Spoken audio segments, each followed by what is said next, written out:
Bonjour, alors je continue ma série comme prévu.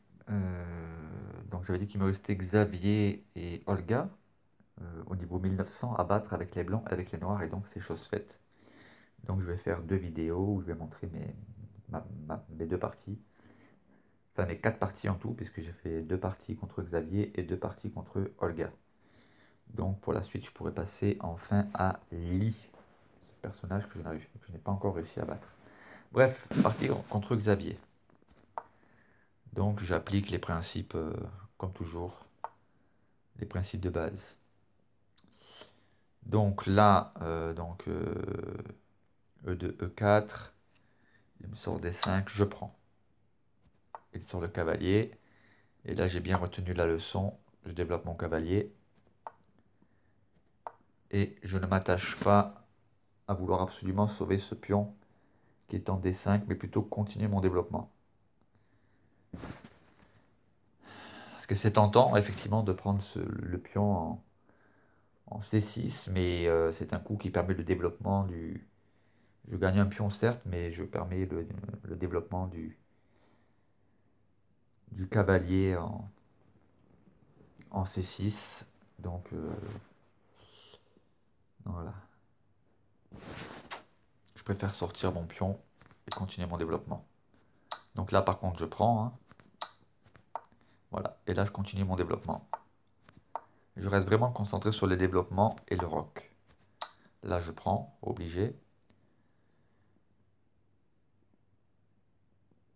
Quoique non, c'était pas obligé.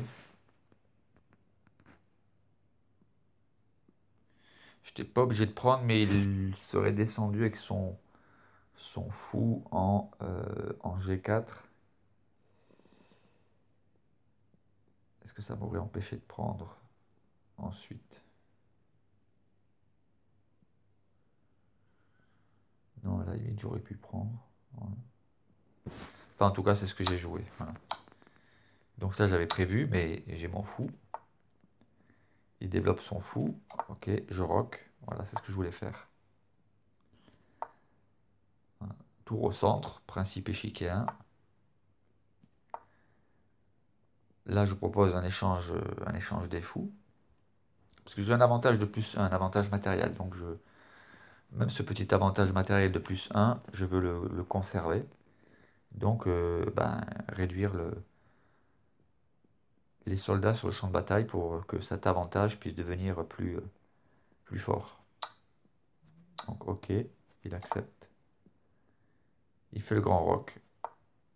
Et là, moi, je prépare la sortie de ma deuxième tour. Il faut que je l'active. Et je contrôle la case D1 avec le fou et la tour. Donc, il attaque mon cavalier, pas de souci. Alors là, justement, si je veux pouvoir sortir ma tour en D1, bien, il faut que soit je mette mon pion A2 en A3, ce qui ne m'intéresse pas pour l'instant. Je préfère plutôt jouer B2, B3. Voilà.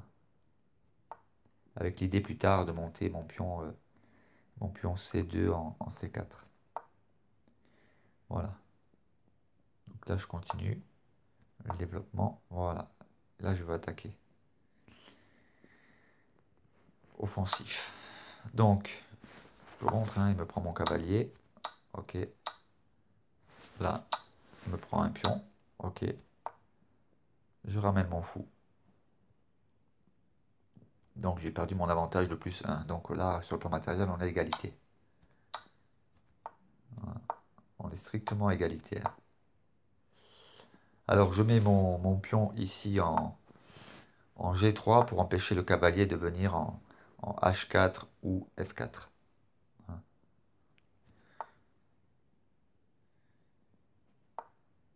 Donc là, il attaque clairement mon fou. Et en même temps, mon pion en A2. Ok. Donc, moi, j'attaque son cavalier. Je prends le cavalier. Je prends un pion ici. Je prends un deuxième pion. Et là, je monte faire razzia. Voilà, il prend. Je me dis, au final, j'aurais pris plus de pions. Voilà. Et là, je me dis, maintenant, j'ai la voie libre pour une promotion, hein. Voilà, donc là, du coup, je protège mon pion en B3. Et là, je continue je prépare enfin, je continue la montée pour la promotion. Voilà, donc il descend le pion, hop, je fais des échanges, ça facilite la position.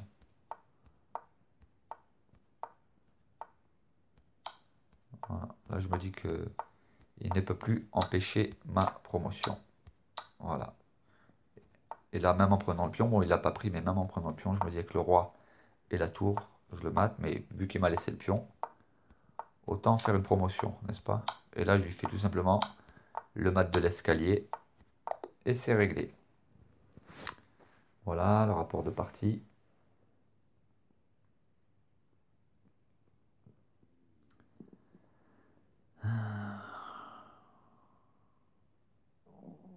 Voilà. Donc là, j'ai quand même... j'ai 5 imprécisions, mais j'ai pas d'erreur, pas de gaffe et pas de gain manqué. Lui, il a 6 imprécisions, 3 erreurs et 2 gaffes. Donc ça va. Je me suis bien débrouillé. On va passer à la suivante, avec les noirs. Donc la partie avec les noirs. Voilà. Il me sort cavalier F3. Donc je vais en D5. Donc là, attaque de mon pion central, je préfère me concentrer sur le développement. Là, par contre, voilà, j'ai développé mon cavalier, il ramène un autre pion. Là, je décide d'ouvrir parce que je me dis, s'il prend mon pion, là, ça m'intéressait, je pouvais le déroquer en lui prenant sa dame.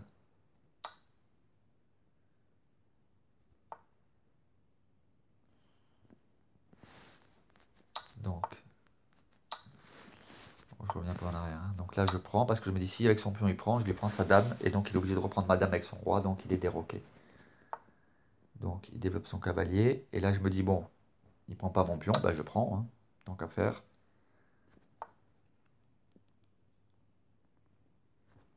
Voilà. Là, je décide d'attaquer son cavalier.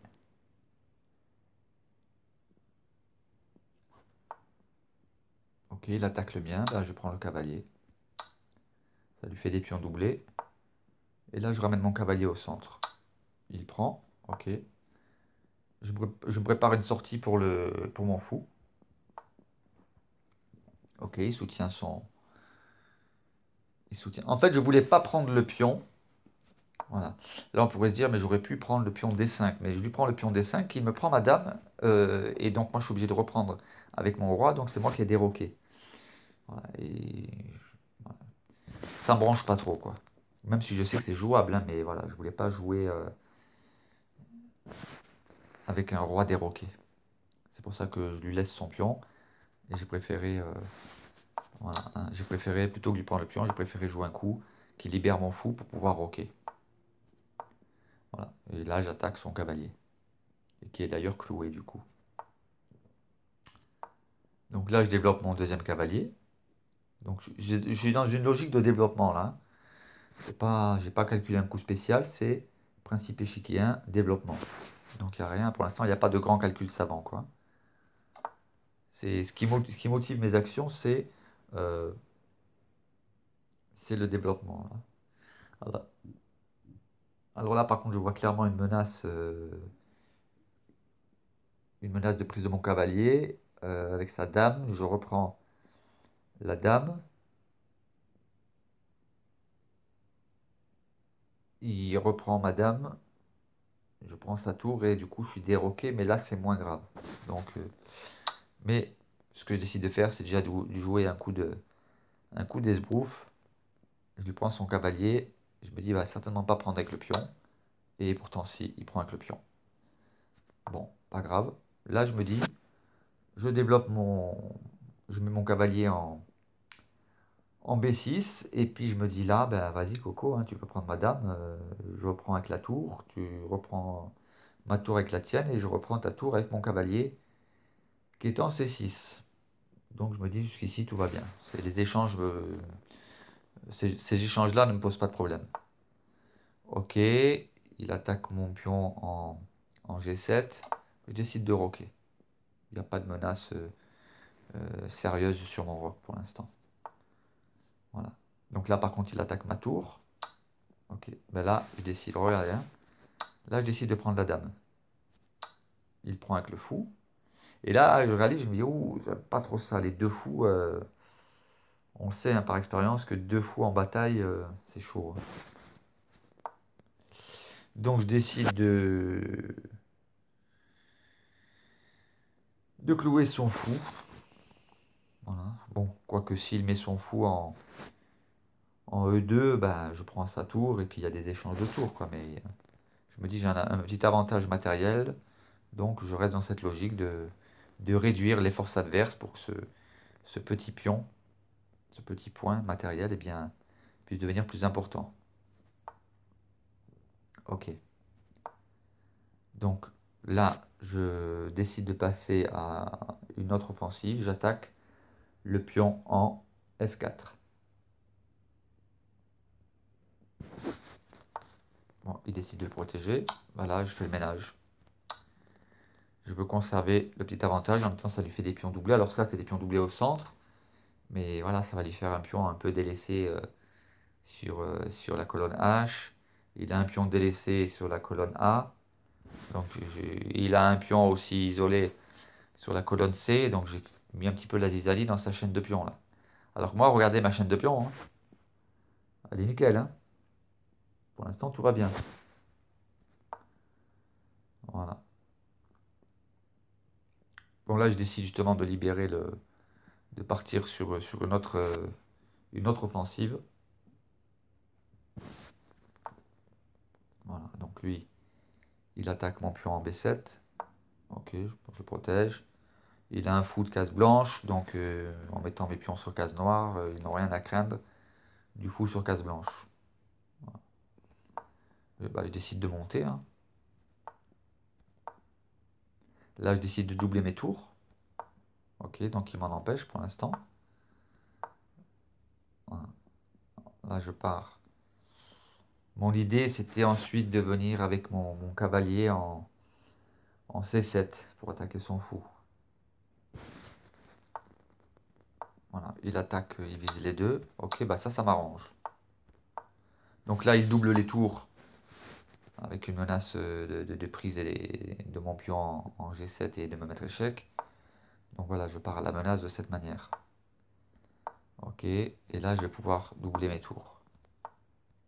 Et là, j'y vais, net, sans pitié. Je me dis, grâce à ma chaîne de pions, maintenant, je peux chercher une promotion. Voilà, les échanges, on n'échange pas les pièces pour rien, hein. Il faut qu'elles soient motivées. Donc moi, la motivation, ça peut même juste être de... Ben, on voit que là maintenant, ça va prendre tout son intérêt. Donc j'ai mis la zizanie dans sa chaîne de pions. Même si pour l'instant, si son roi est central et qu'il a des pions centrales, je veux dire, moi j'ai de la résistance en face, quoi.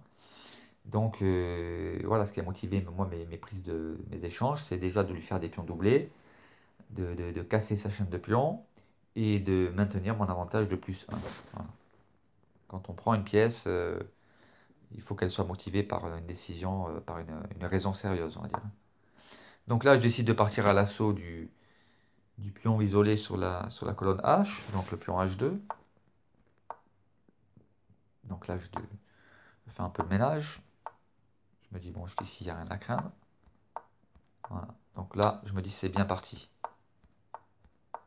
Voilà. Là, je me dis, il ne peut plus empêcher ma promotion. Et là, je vais lui faire radisage sur les pions.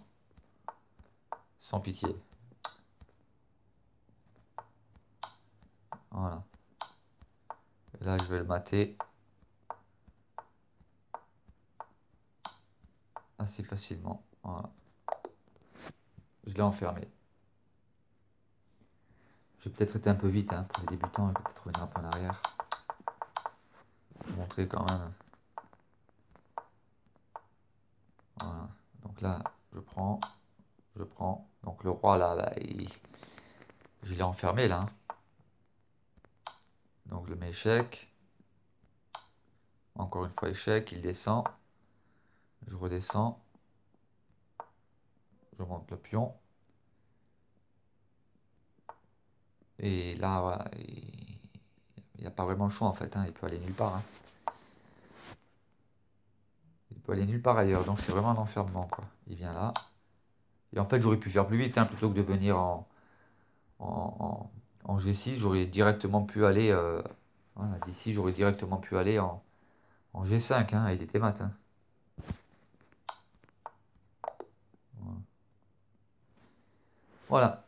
On va passer à Olga dans une autre vidéo. J'espère que ça vous a plu. Ah, peut-être le rapport de partie. Alors, le pourcentage.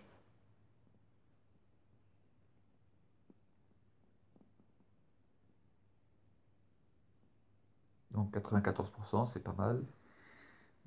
J'ai 3 imprécisions, il en a une. J'ai 2 erreurs, il en a 4. J'ai pas de gaffe, il en a 3. Et j'ai un gain manqué. Oui, le gain manqué, là, c'est avec la dame. J'ai perdu un temps, quoi. J'aurais pu mater plus rapidement, voilà. C'est ce qu'ils appellent un gain manqué. Voilà, voilà, voilà. J'espère que ça vous a plu. Au plaisir. Enfin, à la prochaine vidéo.